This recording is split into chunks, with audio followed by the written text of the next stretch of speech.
بسم اللہ الرحمن الرحیم قل امر ربی بالقسط وَأَقِيمُوا وُجُوهَكُمْ عِندَ كُلِّ مَسْجِدٍ وَادْعُوهُ مُخْلِصِينَ لَهُ الدِّينَ كَمَا بَدَأَكُمْ تَعُودُونَ۔ اے نبی فرما دو کہ میرے رب نے تو مجھے حکم دیا ہے عدل و انصاف پہ رہنے کا، اور یہ کہ میں اپنا چہرہ قبلہ رخ کر لیا کروں ہر نماز کے وقت، اور صرف اسی کو پکاروں خالص کر کے اپنے دین کو اس کے ساتھ۔ جس طرح اس نے تمہیں پہلی دفعہ پیدا کیا تھا اسی طریقے سے دوبارہ تمہیں پیدا کر لے گا، تم زندہ کر کے اس کی طرف لوٹائے جاؤ گے۔ فریقا ہدی وفریقا حق علیہم الضلالہ انہم اتخذوا الشیاطین اولیاء من دون اللہ ویحسبون انہم مہتدون۔ ایک گروہ وہ ہے جسے ہدایت دی گئی ہے، ایک گروہ وہ ہے جس کے اوپر گمراہی ثبت ہو چکی ہے۔ یعنی کہ اللہ نے نہیں گمراہ کیا، مراد یہ کہ انہوں نے انبیاء کی دعوت کا انکار کر کے، کتابوں کا انکار کر کے خود گمراہی کمائی ہے۔ یہ گمراہ لوگ وہ ہیں جنہوں نے بنا لیا ہے شیطانوں کو اپنا دوست اللہ کے سوا، اور حال یہ ہے کہ وہ گمان کرتے ہیں کہ وہ ہدایت پہ ہیں۔ یہ ہے الٹا گیئر لگنا۔ سب سے خطرناک بلکہ خطرے ناک بات یہ ہوتی ہے کہ انسان گمراہی کے راستے پہ ہو اور اسے ہدایت سمجھ رہا ہو۔ یا بنی آدم خذوا زینتکم عند کل مسجد وکلوا واشربوا ولا تسرفوا انہ لا يحب المسرفین۔ اے اولاد آدم، اپنا زینت کا سامان یعنی لباس لے لیا کرو ہر نماز کے وقت یا ہر دفعہ مسجد میں جاتے ہوئے۔ یہ اب اس چیز کی طرف اشارہ کیا جا رہا ہے جو مشرکین عرب بالکل ننگا ہو کے طواف کرتے تھے کہ چونکہ اللہ تعالیٰ نے بھی بغیر لباس کے ہمیں پیدا کیا، لہٰذا سب سے اعلی طواف وہ ہوگا جو بالکل کپڑے اتار کے ہوگا۔ اس کے جواب میں کہا جا رہا ہے کہ جب بھی آپ اللہ کے حضور حاضر ہوں گے تو آپ کے کپڑے صاف ستھرے ہونے چاہیے، زینت کا سامان اچھا ہونا چاہیے، اور کھاؤ اور پیو لیکن فضول خرچی نہیں کرنی۔ بے شک اللہ تعالیٰ پسند نہیں کرتا فضول خرچی کرنے والوں کو۔ قل من حرم زینت اللہ التي اخرج لعباده والطیبات من الرزق قل هي للذین آمنوا في الحیاة الدنیا خالصة یوم القیامة كذلك نفصل الآیات لقوم یعلمون۔ کس نے حرام کیا ہے اللہ کی زینت کو جو اس نے پیدا کی ہے اپنے بندوں کے لیے؟ یہ ایک ٹونٹ کے طور پر بات کی جا رہی ہے کہ تمہیں کس نے یہ پٹی پڑھا دی ہے کہ جو ننگا ہو کر طواف کعبہ کرے گا تو یہ کوئی ثواب کا کام ہے؟ کیا اللہ نے طواف کے دوران کپڑے پہننے یا اچھا لباس پہننے کو حرام کر دیا ہے؟ ہاں یہ ضرور ہے کہ عمرے کا جو طواف ہوگا اس میں آپ نے 2 انسیلی چادریں استعمال کرنی ہے، ننگا تو نہیں پھرنا، باقاعدہ وہ نیچے تامد ہے، اور عرب میں تو عموماً عام لباس بھی ہوتا تھا، تامد اور اوپر چادر، یہ عام بھی لباس تھا قمیض کے علاوہ بھی۔ اے نبی ان سے فرماؤ کہ اللہ نے کب یہ چیزیں زینت کی جو ہیں وہ حرام کی ہیں، جو اپنے بندوں کے لیے نکالی ہیں؟ لباس، ظاہر لباس بھی زمین سے ہی اگا ہے نا جی، کپاس زمین سے نکلی ہے، اور جو پاکیزہ چیزیں ہیں رزق میں سے کوئی چیز بھی اللہ تعالیٰ نے حرام نہیں کی ہے، حلال ہے۔ صرف ایشو یہ ہے اسراف نہیں ہونا چاہیے، یا وہ آپ نے حرام طریقے سے کمائی نہ ہو، وہ ساری چیزیں امپلائیڈ ہیں اس کے اندر۔ یہ نہ سمجھیے گا کہ بھئی جتنی زینت کی چیزیں. اب یہ جو ماڈرن اسکالرز ہیں وہ یہی آیت پڑھ کے لوگوں کو گمراہ کر رہے ہوتے ہیں کہ جی اللہ نے تو ساری زینتیں حلال کی ہوئی ہیں, اور پھر اس کے بعد یہ رزلٹ نکالتے ہیں کہ عورتیں بے پردہ ہو کے باہر نکل آئیں, اور وہ اپنی زینت کی چیزیں اور سرخی پاؤڈر غیر محرم مردوں پہ ظاہر کرنا شروع کرتے ہیں. جی اللہ نے کہا یہ چیزیں حرام کی ہیں جی, اور آیت یہ پڑھ رہے ہوتے ہیں. اس آیت کا اس سے کوئی لینا دینا ہی نہیں ہے. حلال کے دائرے کے اندر اندر بات ہو رہی ہے. اے نبی تم فرماؤ یہ تمام حلال چیزیں, زینت کی چیزیں اہل ایمان کے لیے اس دنیا میں برتنے کا سامان ہے, اسے یوز کریں, لیکن قیامت کے دن صرف اہل ایمان کے لیے ہوگی.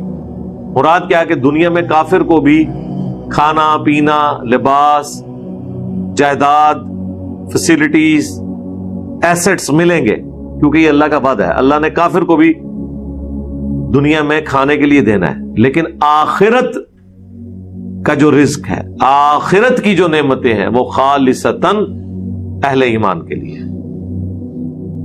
اسی طریقے سے ہم اپنی آیات کھول کھول کر بیان کرتے ہیں ان کے لیے جو علم حاصل کرنا چاہیں, جو حقیقت جاننا چاہیں, ان کے لیے. قل انما حرم ربي الفواحش ما ظهر منها وما بطن والاثم والبغي بغير الحق وان تشركوا بالله ما لم ينزل به سلطانا وَأَن تَقُولُوا عَلَى اللَّهِ مَا لَا تَعْلَمُونَ. اے نبی تم فرما دو کہ اللہ نے تو صرف یہی چیزیں ہیں جو حرام کی ہیں رب نے, بے حیائی, چاہے کوئی ظاہر کی بے حیائی ہو یا چھپی ہوئی, ہر طرح کی بے حیائی اللہ نے حرام کر. ایک جملے کے اندر قیامت مضمر ہے. یہ آج بھی اسی طریقے سے ویلڈ ہے جس طرح کل تھا. ہر وہ بے حیائی جو ظاہر ہو, چھپی ہوئی ہو, دل میں چھپی ہوئی ہو یا لوگوں سے چھپی ہوئی ہو, اور وہ بے حیائی کا کام ہے, وہ ہماری انسٹنکٹ میں اللہ نے ڈال دیا ہے کہ کون سی چیز بے حیائی ہے. وہ ساری کی ساری چیزیں اللہ نے حرام کر دی ہیں. چاہے کوئی پوسٹر ہو, کوئی تصویر ہو, کوئی فلم ہو, کوئی جان بوجھ کر ذہن میں لانے والا خیال ہو جو اللہ اور بندے کے درمیان راز ہے, یہ سب کی سب چیزیں حرام ہیں اگر وہ بے حیائی پر مبنی ہے. اور گناہ کا کام, ہر گناہ اور ہر طرح کی بغاوت, ہر وہ کام جو اللہ کی حد کو توڑ جائے, یعنی جو چیز اللہ نے فرض کی ہے وہ آپ پوری نہیں کر رہے تب بھی آپ بغاوت کر رہے ہیں, اور جو اللہ نے چیز حرام قرار دی ہے آپ اس کو ایکٹیویٹ کر رہے ہیں, اس پہ چل رہے ہیں, تب بھی آپ بغاوت کر رہے ہیں حق کے بغیر. ہاں حق کے ساتھ کوئی ایسا معاملہ ہو سکتا ہے, مثلا قتل کے بدلے قتل, ویسے تو انسان کو قتل کرنا اس سے بڑی کوئی بغاوت نہیں ہے, لیکن حق کے ساتھ قتل ہو سکتا ہے, وہ بھی جوڈیشری کے تھرو, کہ اگر کسی نے کسی شخص کو قتل کیا ہے اس کے بدلے میں عدالت اسے قتل کر سکتی ہے. اگرچہ انسانیت کو قتل کرنا یہ بغاوت ہے, لیکن اس ایکسیپشن کے ساتھ کہ اگر کسی انسان نے کسی انسان کو قتل کیا, کسی جانور کو مارنا بھی ناحق ہے, لیکن گوشت حاصل کرنے کے لیے کسی جانور کو ذبح کرنا یہ حلال ہو جاتا ہے. اس لیے آپ دیکھیں اللہ کے نام پہ آپ جانور کو حلال کرتے ہیں کہ جانور کیا کسی انسان کی جان نہیں لی جا سکتی, جانور کی بھی نہیں لی جا سکتی سوائے اللہ کے حکم کے. انسان کی جان بھی جو میدان جنگ میں لی جاتی ہے نا, وہ اللہ کے حکم کی وجہ سے لی جاتی ہے, ورنہ کوئی مسلمان کسی کافر کو بھی نہیں قتل کر سکتا. قرآن میں تو ہے نا, جس نے ایک جان کو ناحق قتل کیا پوری انسانیت کو قتل کیا, جس نے ایک جان کو بچایا اس نے پوری انسانیت کو بچایا. بخاری میں حدیث ہے, جس نے کسی کافر کو بھی ناحق قتل کیا وہ بھی جنت کی خوشبو نہیں پائے گا, حالانکہ جنت کی خوشبو 40 سال کی مسافت سے آ رہی ہوگی. تو اس طرح کے جو بغاوت والے کام ہیں بعض اوقات وہ حق پر مبنی ہو جاتے ہیں جبکہ اس کی ریکوائرمنٹ ہو جاتی ہے, جس طرح قتل کے بدلے قتل, لیکن وہ بھی آپ نے قانون ہاتھ میں نہیں لینا, جوڈیشری. فساد فی الارض کے اگینسٹ قتل حکومت کا کام, جانوروں کو ذبح کرنا گوشت حاصل کرنے کے لیے وہ بھی ذبح کرتے وقت آپ نے بسم اللہ اللہ اکبر پڑھنا ہے کہ اس کی جان میں لے نہیں سکتا تھا، لیکن اے اللہ تیرے نام پہ جان لے رہا ہوں، چونکہ تو نے مجھے اجازت دی ہے کہ میں اس کا گوشت استعمال کر سکتا ہوں، تو تیرے نام پہ ہی اس کی جان نکالی جا سکتی ہے۔ ہر چیز گاڈ اورینٹڈ ہے۔ اور یہ کہ تم اللہ کے ساتھ شرک کرو تو سب سے بڑی چیز یہی ہے کہ اللہ نے اس کے لیے کوئی سند نازل نہیں کی آسمان سے، اور یہ کہ تم اللہ پر ایسی بات باندھو، ایسی بات اس کی طرف منسوب کرو جس کے بارے میں تمہارا علم نہیں ہے، اپنی مرضی سے اللہ کی طرف عقیدے منسوب کر۔ وَلِكُلِّ أُمَّةٍ أَجَلٌ فَإِذَا جَاءَ أَجَلُهُمْ لَا يَسْتَأْخِرُونَ سَاعَةً وَلَا يَسْتَقْدِمُونَ۔ ہر امت کے لیے ایک وقت مقرر ہے اس کی موت کا، انڈیویجول کا بھی، امت کا بھی۔ جب ان کا وقت آ جائے گا، یعنی ہر امت پہ عذاب کا وقت ایک مقرر ہوتا ہے پیغمبروں کا انکار کرنے کے اوپر۔ جب وہ وقت آتا ہے تو نہ ایک گھڑی پیچھے ہٹ سکتی ہے نہ آگے بڑھ سکتی ہے، ایگزیکٹلی اس وقت میں وہ عذاب آ جائے گا جو اللہ نے طے کیا ہے، چاہے کسی انڈیویجول کے اوپر عذاب ہو موت کی شکل میں۔ موت کے بعد عذاب کا سلسلہ شروع ہے نا، یہ آگے ابھی آئے گا کہ جب موت کا وقت قریب آتا ہے نا گناہگاروں کی، تو ان کے اوپر کیا کیفیت طاری ہوتی ہے اللہ کی طرف سے، فرشتے ان کے ساتھ کیا سلوک کرتے ہیں۔ تو انڈیویجول کی موت ہو یا قوموں کی اجتماعی موت ہو، چنگھاڑ کی شکل میں عذاب آ کے، پتھروں کی شکل میں عذاب آ کے، سمندر میں غرق کر کے، یا ہمارے نبی الاسلام کے کیس میں قتال کے ذریعے عذاب آیا، غزوہ بدر کی شکل میں ان پر صحابہ اکرام کی تلواریں مسلط ہوئیں، یہ تمام یہ ایک لمحے کے لیے آگے پیچھے نہیں ہو سکتی۔ يا بني آدم إما يأتينكم رسل منكم يقصون عليكم آياتي فمن اتقى وأصلح فلا خوف عليهم ولا هم يحزنون۔ اے اولاد آدم، جب کبھی بھی ہمارے پیغمبر تمہارے پاس آئیں، اگر ہمارے پیغمبر تمہارے پاس ہماری طرف سے تو بیان کریں تم پر میری آیات کو، تو جو کوئی تقوی کی روش اختیار کرے گا، اللہ سے ڈر جائے گا، اس کی شریعت کی پیروی شروع کر دے گا اور اپنی اصلاح بھی کر لے گا۔ صرف ڈرنا نہیں ہے، آگے بھی ٹرنا ہے۔ ادھر آپ دیکھیں، میں نے کئی بے نمازیوں کو دیکھا ہے، ذرا سی اللہ رسول کی بات کرتے ہیں اس طرح آنکھوں سے آنسو رواں ہو جاتے ہیں، بندہ کہتا ہے یار اتنا بڑا کوئی عاشق رسول ہے۔ کتنے آپ ٹی وی پہ بھی لوگ دیکھ رہے ہیں کس طرح دعائیں کروا رہے ہوتے ہیں رو رو کے، اور حرکتیں ان کی دیکھیں۔ تو اصلاح بھی کریں، خالی یہ اپنے اوپر کیفیت نہیں طاری کرنی۔ تو ایسے لوگوں کے اوپر نہ کوئی خوف ہوگا قیامت کے دن، نہ وہ غمناک ہوں گے۔ والذین کذبوا بآیاتنا واستکبروا عنها اولئک اصحاب النار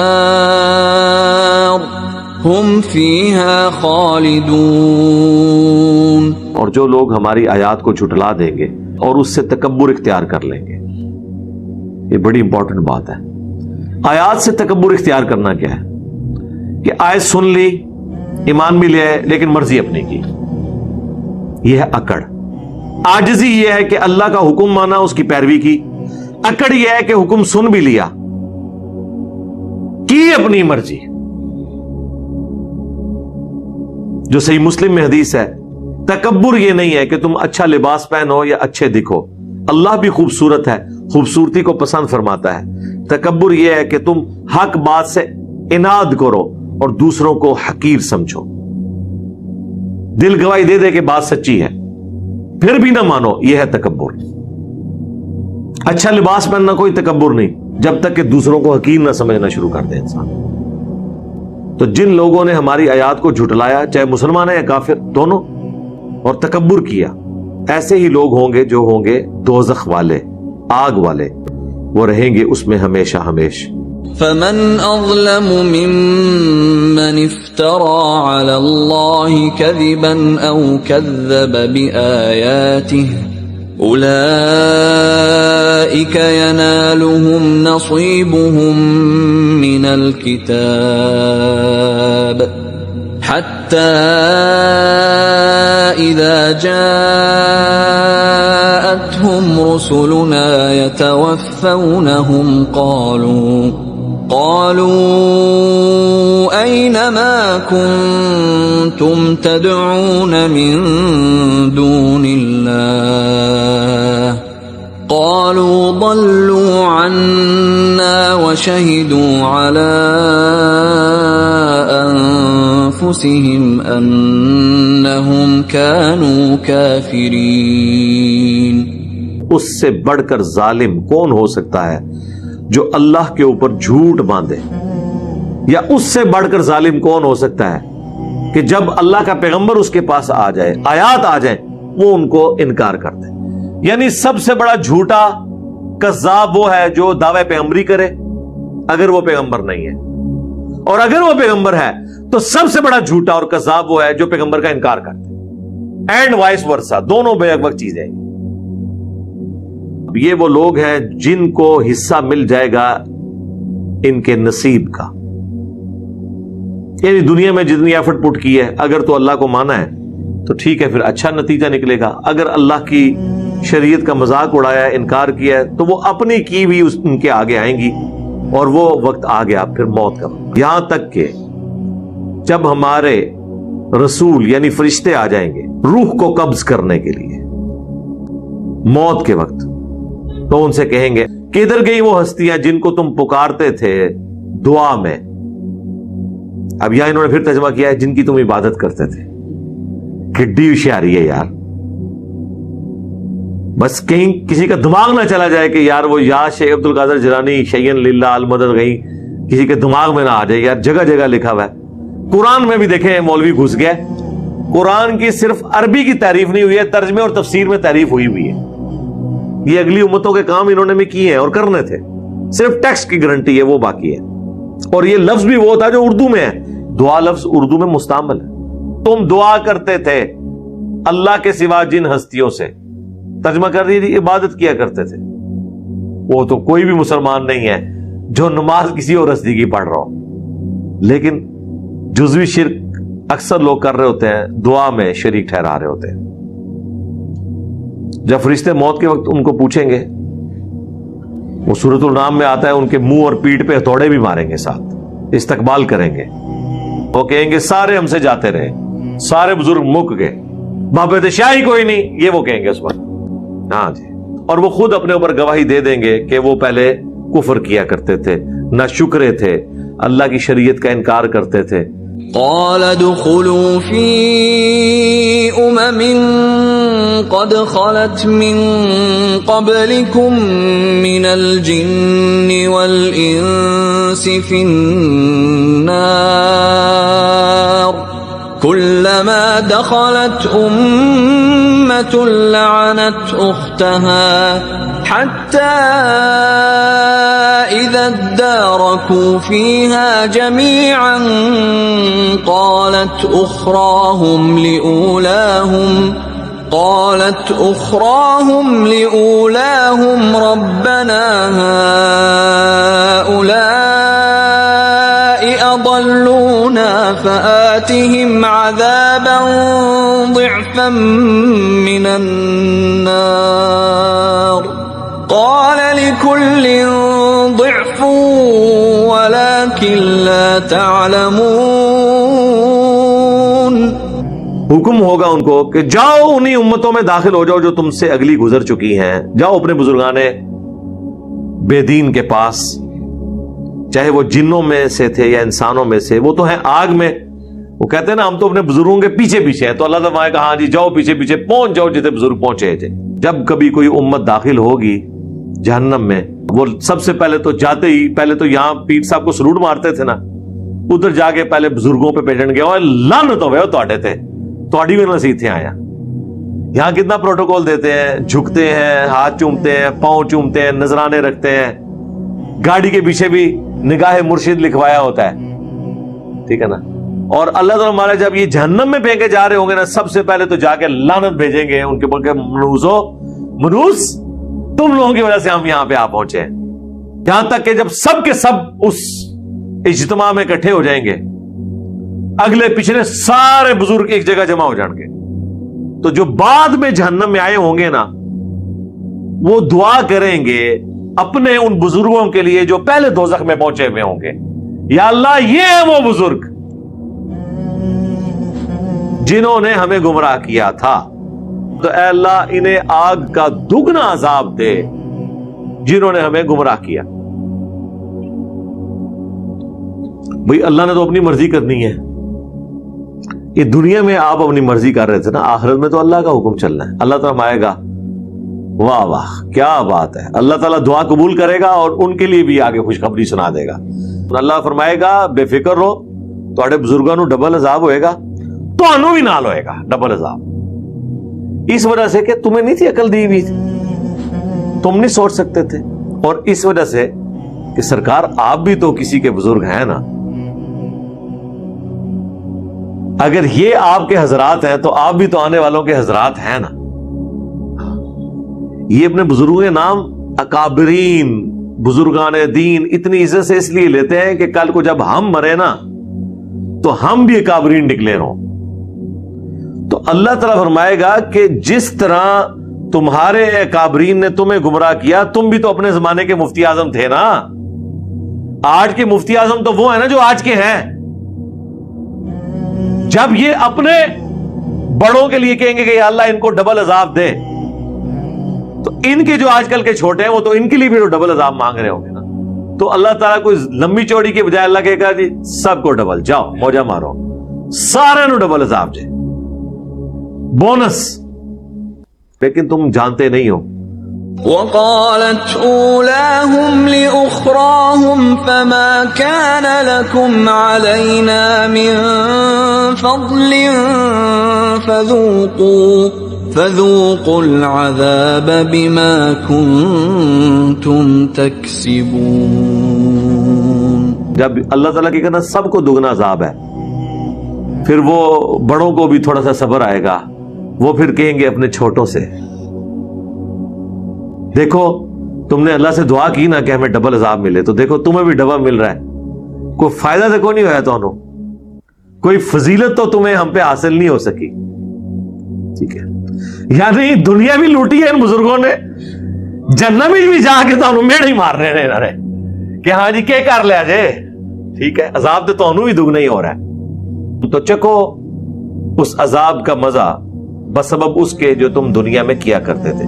ان الذين كذبوا بآياتنا واستكبروا عنها لا تفتح لهم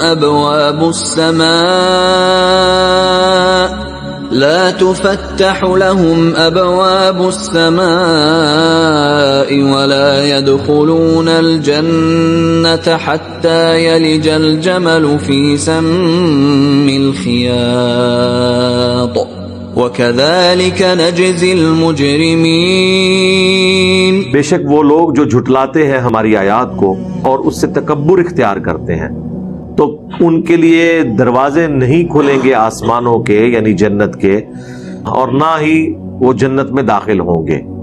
کون؟ جو اللہ کی آیات کو جھٹلا دے اور اس سے تکبر کرے, یہاں تک کہ اونٹ سوئی کے ناکے سے نہ گزر جائے.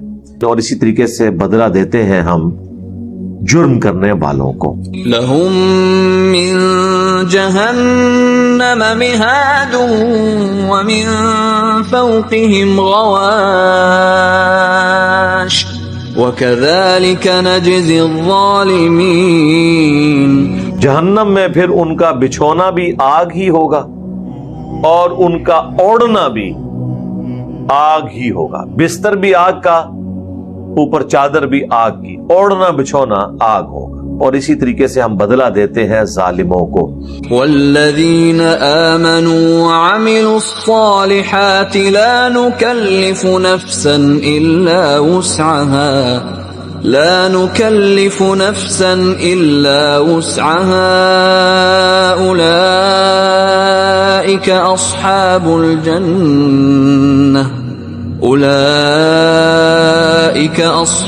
الجنة هم فيها خالدون. اب ایک ٹھنڈا جھونکا بھی آ رہا ہے اہل ایمان کے لیے، وہ لوگ جو ایمان لے آئیں گے اور نیک اعمال کریں گے. ہم کسی بھی جان کو تکلیف نہیں دیتے مگر اس کی وسعت کے مطابق. ایسے لوگ ہوں گے اہل جنت، وہ رہیں گے اس میں ہمیشہ ہمیشہ. وَنَزَعْنَا مَا فِي صُدُورِهِم مِّن غِلٍّ تَجْرِي مِن تَحْتِهِمُ الْأَنْهَارُ وَقَالُوا الْحَمْدُ لِلَّهِ الَّذِي هَدَانَا لِهَذَا وَمَا كُنَّا لِنَهْتَدِيَ لَوْلَا أَنْ هَدَانَا اللَّهُ لَقَدْ جَاءَتْ رُسُلُ رَبِّنَا بِالْحَقِّ وَنُودُوا أَن تِلْكُمُ الْجَنَّةُ أُورِثْتُمُوهَا بِمَا كُنتُمْ تَعْمَلُونَ. اللہ تعالیٰ اہل ایمان کے دلوں میں بھی اگر ایک دوسرے کے بارے میں کوئی نفرت تھی نا، وہ بھی نکال دے گا.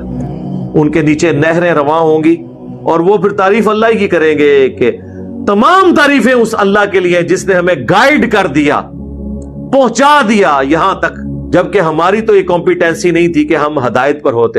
اگر اللہ ہی ہمیں ہدایت نہ دیتا. یہ اللہ کے نیک بندوں کی نشانی یہی ہوتی ہے کہ وہ اپنی ہر چیز کو اللہ کی طرف منسوب کرتے ہیں، جبکہ اللہ تعالیٰ قرآن میں جگہ جگہ کہتا ہے کہ یہ نیک بندوں کے اعمال ہیں، اور بندے کیا کہتے ہیں؟ نہیں، اللہ تیرا فضل ہے. اور بیک وقت دونوں باتیں درست ہیں. جو محنت کرتا ہے اسی کو پھل ملتا ہے، اور پھر محنت کے بعد پھل ملنا یہ اللہ کی توفیق سے ہوتا ہے. اللہ تعالیٰ استقامت دیتا ہے. بے شک ہمارے پاس ہمارے رب کے رسول حق کے ساتھ آئے تھے، اور ان کو ندا دی جائے گی کہ اب تمہارے لیے ہے جنت. یہ وہ جنت ہے جس کے تم وارث بنائے گئے ہو بسبب ان اعمال کے جو تم دنیا میں کیا کرتے تھے. دیکھا ہے؟ اللہ نے اسے اپنے فضل کی طرف منسوب نہیں کیا. یہ اللہ کی قدردانی ہے. اللہ نے کہا نہیں میرے بندو، تم نے کام ہی ایسے کیے تھے، جنت تو تم پہ واجب تھی، میں نے دینی تھی، یہ تمہاری محنت ہے. اور بندے کیا کہہ رہے ہیں؟ نہیں اللہ تیرا فضل ہے، تو نے پیغمبر بھیجے، تو نے کتابیں بھیجی، تو نے ہدایت دی، اگر تو ہدایت نہ دیتا تو ہم گمراہی ہوتے. یہی ایٹیچیوڈ ہونا چاہیے. اللہم اجعلنا منہم مع النبیین والصدیقین والشہداء والصالحین. آمین.